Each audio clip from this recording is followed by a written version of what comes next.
कितना मजा आ रहा है ना। हाँ, और आज तो परिलोक का मौसम भी कितना सुहाना है। एक तो इतना अच्छा मौसम और ऊपर से आज तो माँ भी यहाँ नहीं है। आज तो जितना जी चाहे मस्ती कर सकते हैं हम। हाँ, पर शाम होने से पहले हमें वापस परी महल पहुँचना है। अगर माँ को पता चल गया कि हम सारा दिन बाहर थी तो वो बहुत नाराज होंगी। अरे तू चिंता क्यों करती है, मैं अपनी ये छड़ी घुमाऊंगी और पलक झपकते ही तुम दोनों के साथ परी महल उड़कर पहुंच जाऊंगी। वाह रागनी, क्या बात कर दी। अरे मैंने कौन सा चुटकुला सुनाया जो तुम इतना हंस रही हो। चुटकुला ही तो है, हम दोनों को पता है तुमने अभी उड़ने या किसी को उड़ाने का जादू नहीं सीखा है। किसने कहा, अभी दिखाऊं तुम दोनों को उड़ाकर। हाँ हाँ दिखाओ ना, हम भी तो देखें जो जादू अब तक हमें नहीं आया वो तुम्हें कैसे आ गया। इसके बाद रागिनी ने फौरन अपनी छड़ी घुमाई और अपने जादू से अपनी दोनों बहनों कामिनी और मोहिनी को उड़ाने की कोशिश करने लगी, लेकिन वो ऐसा नहीं कर पाई और ये देखकर उसका चेहरा उतर गया, जबकि उसकी दोनों बहनें हंसती हुई बोली, अरे अरे अब बस कर रागिनी, इतनी देर से हम हवा में उड़ रहे हैं, अब हम थक गए, हमें नीचे उतार दो ना। सच में उड़ने में तो बहुत मजा आया।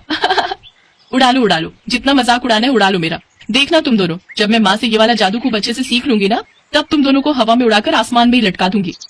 ये कहानी इन्हीं तीनों बहनों की है, रागिनी, कामिनी और मोहिनी, जो आपस में बहनें थी और असल में परिलोक की 3 राजकुमारियां थी। तीनों बहनें खूब मस्तीखोर थीं। जब भी उनकी माँ यानी परिलोक की रानी किसी काम से बाहर जाती तो तीनों बहनें परी महल से निकलकर खूब मटर गश्ती करती। फिर उसी शाम रागिनी, अरे माँ आप आ गई, कितनी देर कर दी आपने। पता है माँ, हम तीनों ने सारा दिन आपका इंतजार किया कि कब आप आएंगे और हम सब साथ बैठकर खाना खाएंगे। अच्छा ऐसी बात है क्या। इतना कहते ही रानी परी ने अपनी आंखें बंद की और अपने जादू से उस बीते दिन को अच्छी तरह देखा। मैंने सब देख लिया कि तुम तीनों कैसे झूले में बैठकर मेरा इंतजार कर रही थी, वो भी सारा दिन। क्यों, सही कहा ना मैंने। माँ आप ये कैसे कर लेती हो। अरे पागल, माँ को कौन सा जादू नहीं आता। माँ हमें भी सिखाओ ना, हमें भी सारे जादू सीखने हैं। हाँ हमें चीजों को उड़ाना तो आता है पर खुद नहीं उड़ना आता। वो इसलिए क्योंकि तुम तीनों बहुत चंचल हो, जादू सीखने के लिए बहुत एकाग्र होना पड़ता है। चलो अब ये सब छोड़ो और खाना खाकर सो जाओ। कल तड़के सुबह ही मैं तुम्हें सिखाऊंगी कि कैसे उड़कर कहीं भी पहुंचा जा सकता है। ठीक है। ठीक है माँ। जब वो तीनों सो रही थी तभी खिड़की के पास एक आदमी आया और बोला, सो गई महाराज, तीनों सो गई।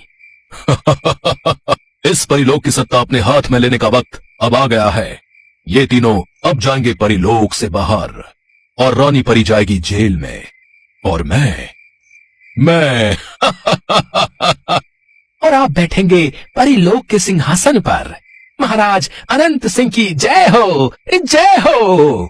ये है परिलोक का महामंत्री और रानी परी का सलाहकार अनंत सिंह, जो असल में बहुत ही दुष्ट था।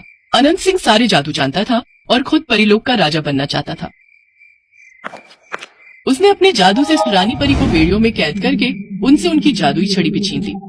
दुष्ट अनंत सिंह, तूने दिखा दी ना अपनी असलियत, मैं तुझे छोड़ूंगी नहीं।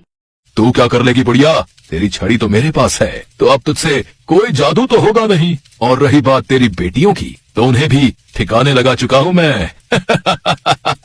रानी परी को लगा कि अनंत सिंह ने उसकी तीनों बेटियों को मार दिया है। वो फूट फूट कर रोने लगी। उधर धरती पर जब तीनों राजकुमारियों की आंख खुली तब, अरे ये हम कहाँ गए और ये हमारे कपड़ों को क्या हुआ। माँ कहाँ है और हमारा परी महल, लगता है ये धरती लोक है। माँ ने मुझे बताया था इस लोक के बारे में, पर हम यहाँ आए कैसे और अब वापस कैसे जाएंगे। चलो किसी को ढूंढते हैं और उससे मदद मांगते हैं। अनंत सिंह के जादू से तीनों राजकुमारियों के कपड़े एकदम सादे हो चुके थे और वो बहुत ही गरीब दिख रही थी।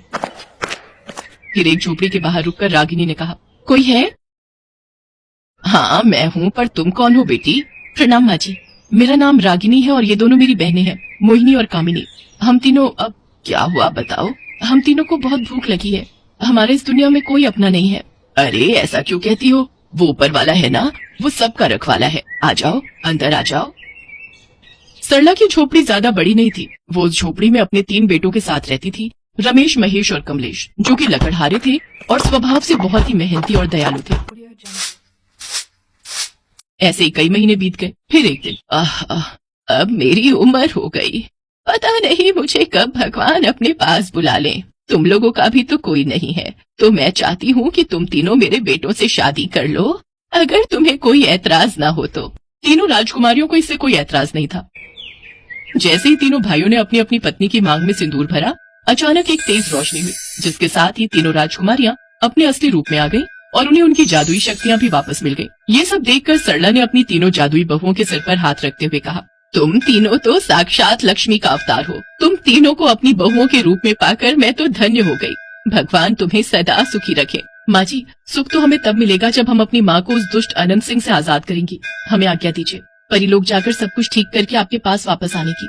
सरला ने सिर हिलाकर तीनों राजकुमारियों को जाने की इजाजत दी। तीनों राजकुमारियों ने मिलकर अनंत सिंह का सामना किया और उसे हराकर परिलोक और रानी परी को आजाद करवाया। और फिर, कहाँ जा रही हो मेरी बच्चियों? अब मुझसे दूर मत जाओ। नहीं माँ, हमें जाना ही होगा, क्योंकि अब हमारी एक और माँ है और परिवार भी। क्योंकि अब हम आपकी नटखट बेटियां नहीं रही, बल्कि एक घर की जिम्मेदार बहुएं बन गई हैं। तो हमें हमारा कर्तव्य तो निभाना ही होगा ना। हाँ माँ, लेकिन ये मत सोचिएगा कि हम परिलोक से नाता तोड़कर जा रही हैं। ये परिलोक हमारा मायका है, जिसका साथ हमसे कभी नहीं छूटेगा।